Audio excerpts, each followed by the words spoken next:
So the way that we add color, we buy pre-made color. It's all been adding metal oxides into the raw materials of that glass to create the various colors. We buy that in little jars, little pieces of frit, and those little pieces of frit are just melted into the surface. So she went into that little pan, picked up a bunch of little chunks of color, and now they're melted as a layer on the surface of our clear glass. They're never going to disperse within the material and create it like a dye. It's always going to sit as a nice thin layer on the surface of that glass. Here we're going to start our air bubble, a little bit of air pressure trapped with her thumb. Look at that blob, you can see it go a little fat. Did you see it? It's kind of hard to see, but we do have an air bubble inside of there now. So it's not a real big air bubble, it's only about the size of a golf ball, maybe a little bit smaller. And that really is just our foundation bubble. This is going to be the foundation for our entire piece. It's got the air inside, it's got a little bit of glass, it's got this beautiful cranberry pink color on the outside, but that would make a very small piece of glass. So we're going to gather over this, add a little bit more material, so she can make a much larger piece for you here today. They're getting their game plan together. There's always a good idea to know exactly what you're going to make before you start, and it's always a good thing to communicate to your assistant what you're going to make as well. Okay, look, I was going to say, this is getting really slippery really quickly up here.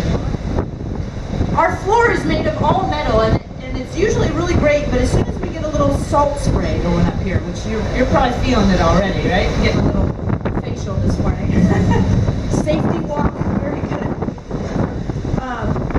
See, now she's gathered quite a bit more material onto the surface of that first layer. We call this the active gathering. We also refer to that as a gather of glass. So it's just another layer of clear molten material, and we're going to use these wood blocks to help shape center and cool that glass. It's sort of soaking all that fresh heat into the inner core that was a little cooler, cooling down the outer layer so that those two layers become the same temperature before we start moving forward with the shaping of this vessel. You're going to be adding a wrap to this, is this what I see? And that's going to be what color? Orange, excellent. So she's going to add a little bit of decoration to the outside of this color, or this layers of color, before she starts to blow out this form. So she's really just allowing this to cool down slightly, become a little more stable, maybe give it a little bit more air. And meanwhile, Lizzie's gathered up some additional clear glass, and she's using the orange frit. Now all these colors, this pink that Diane's using, this orange that Lizzie's using, they're not going to look pink and orange as we're working with them. When the glass is hot, they look much different than what they will when they come down to room temperature. The orange is going to look kind of brown, the pink is going to look, I don't know, kind of orange the whole time, but we're going to end up having the true colors come out when the glass cools. As we're working with this process, we're using this reheating chamber over here to re-soften our glass to keep it hot and maintain its temperature. It's also an all-electric furnace. They both run at that 2,100 degrees Fahrenheit range. 1150 Celsius. I'm just going to give it a little clean here. Safety first.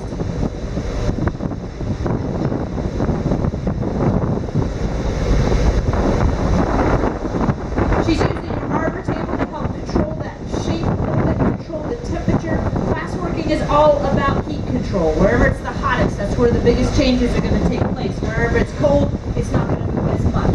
So if we can control it from its molten stage on the furnace in that 2,100 degree range to a cold stage, which is still around 1,000 degrees Fahrenheit or about 500 degrees Celsius, that's a temperature where the glass will cool to a point where it no longer moves. And if it gets much below that temperature, that's where it starts to shrink. And you have it shrinking too quickly, especially if it's a thick part shrinking away from a thin part, then you're going to end up with cracked glass. So we need to keep and maintain those temperatures above 1,000 degrees while we're working in that reheating chamber.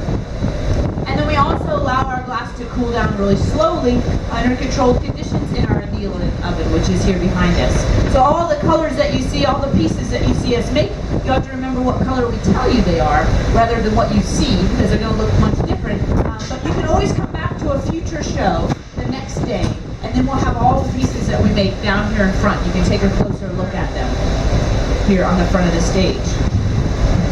Now we do have an 8-day cruise here. We've got lots of shows that are coming up.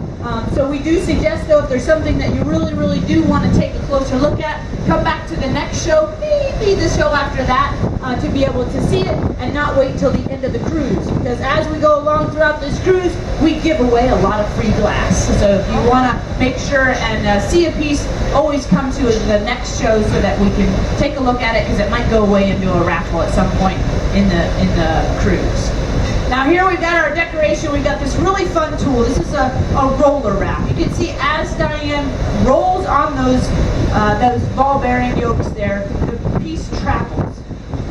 So it's sort of like a typewriter. If you turn it really fast and it'll travel a long distance. We can set the wrap to be in one place and then turn the pipe really rapidly, and it'll stick and wind onto the surface.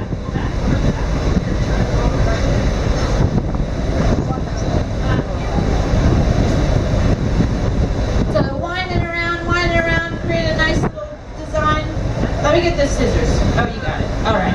All right, nicely done, ladies. It just got stuck on that moil a little bit there.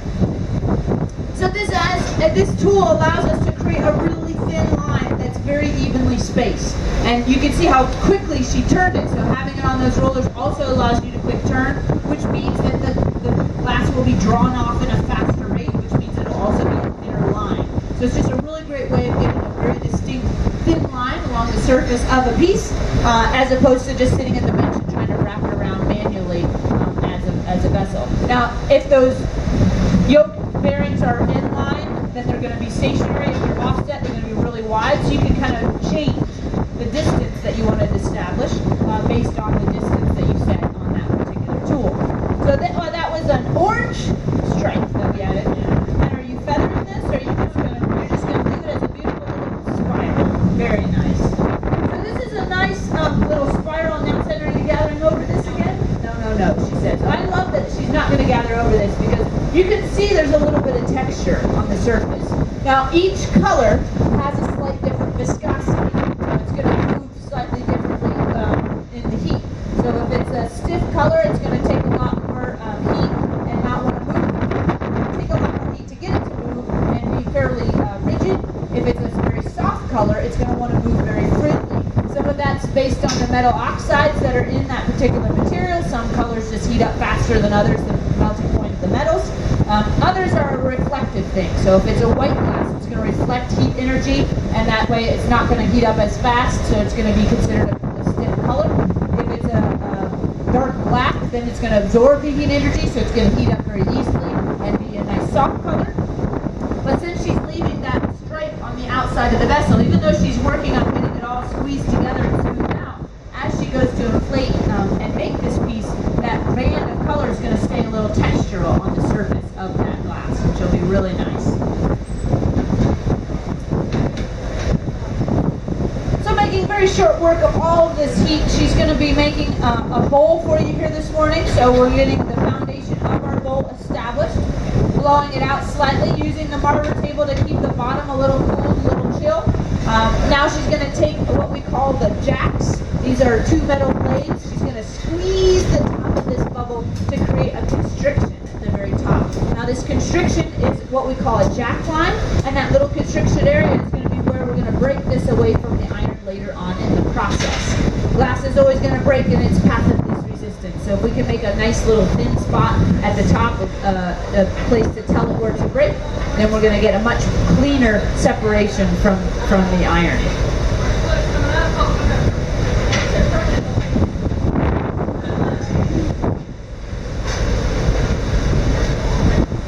Are we going to go for an orange foot on this? Very nice. So we've got the basic of our bowl, that round foundation bubble, but now we need to add a foot to it, something that can sit on the table. So this is going to gather up a little bit more of that clean, clear glass out of our furnace, and then put a layer of those orange particles, those little orange pieces of glass onto the surface to color it to make it look like a solid orange foot on the very bottom. At this point, Diane is not doing a lot to change the shape of her bubble. She's just allowing it to cool down slightly to become nice and stable so that we can add that solid foot to the very bottom. She's using a little bit of air to cool the very top of this vessel. Just really, again, controlling the temperature to do what we want with the glass in the sequence that we want to do it. Now sometimes it's difficult to hit right on center when you're on a moving ship, so she's going to take a little bit of glass and scratch the bottom. That's just going to leave a slate mark on the very bottom and help her give something to hit when she goes to drop this foot to the very bottom.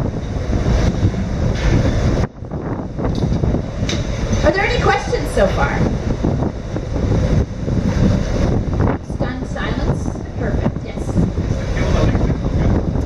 The kiln is electric. We have all electric equipment up here. Sure.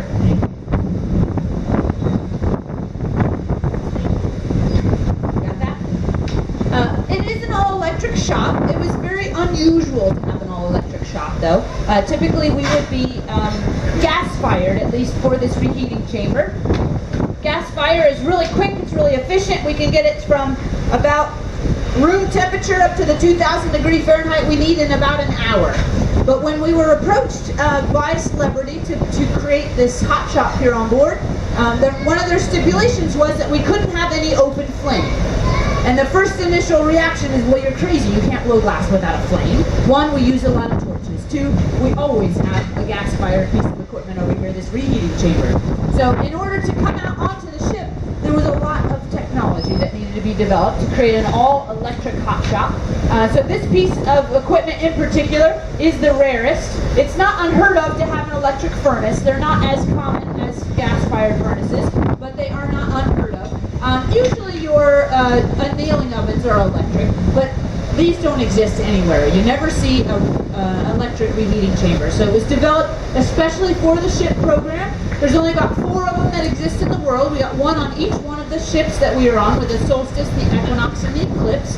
And then we have one back at our museum that we use as not only a training tool, but also a reference. If I have to fix this in the middle of the ocean, then I can call them and say, well, I'm looking at the red wire, and they're looking at the red wire, and we can kind of figure it out to be able to repair. Now, I'll come back to the equipment in a second. I don't want you to miss out on this exciting edition of the foot.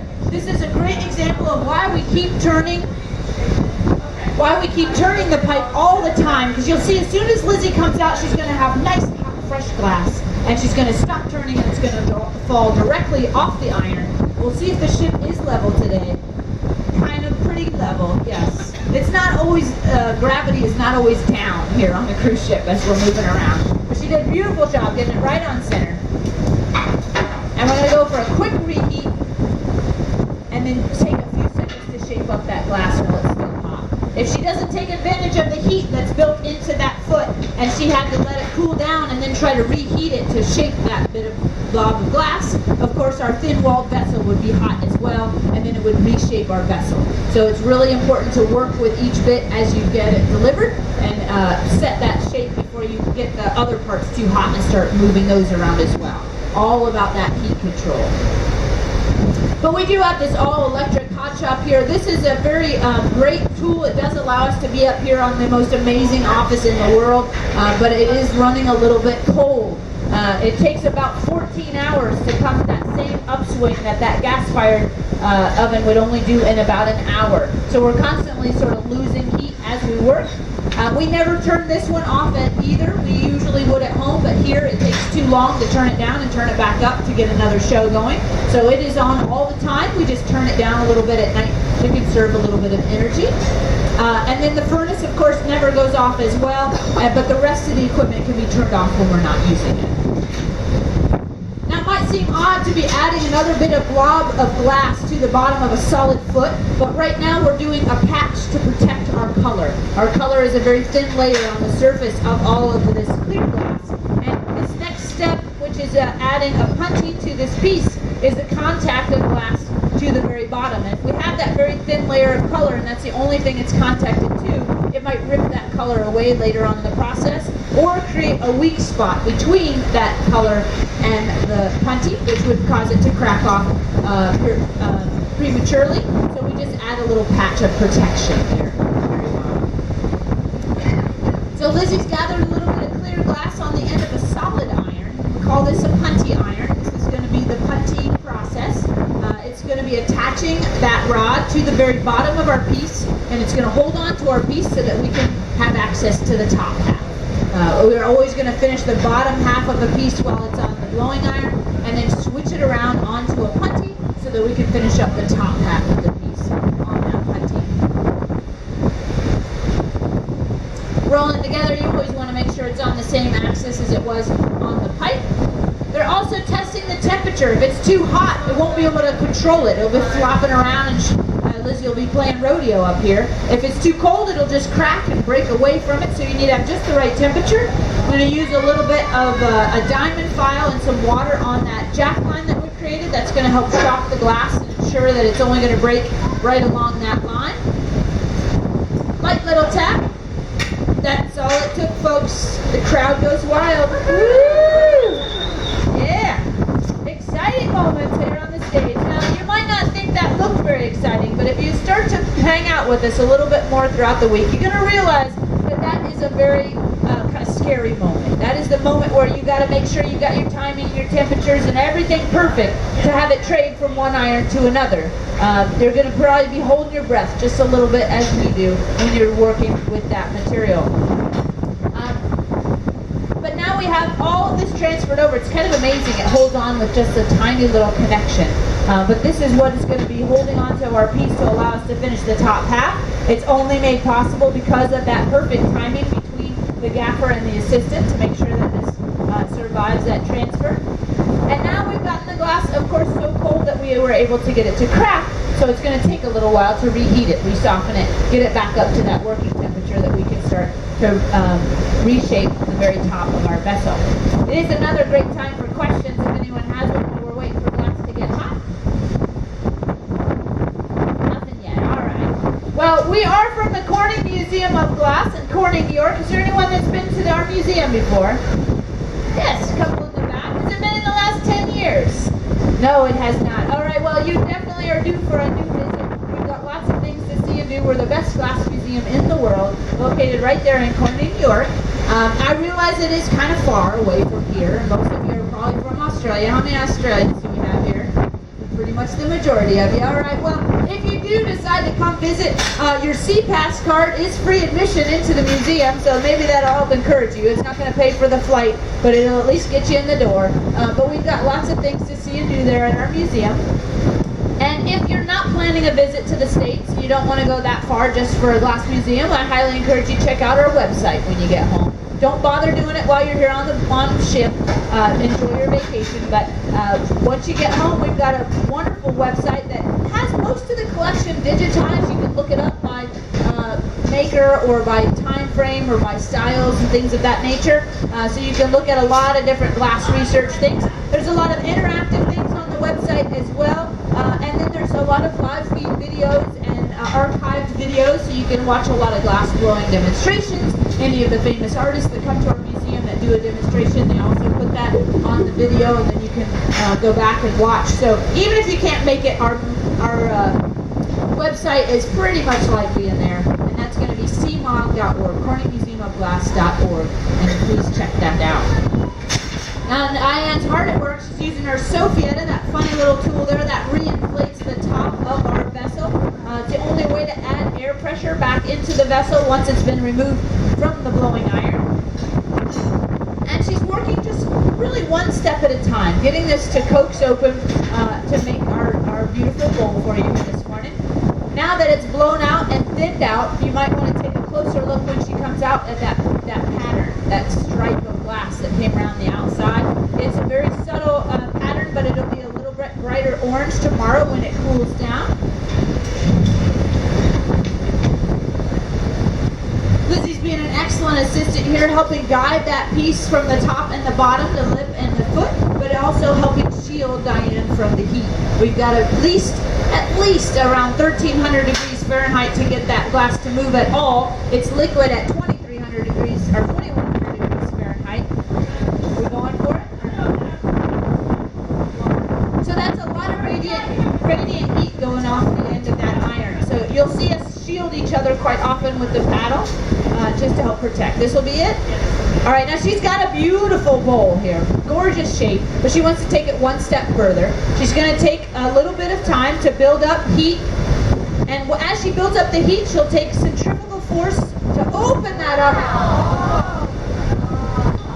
and then flare it to the bottom. Beautiful, dramatic finish.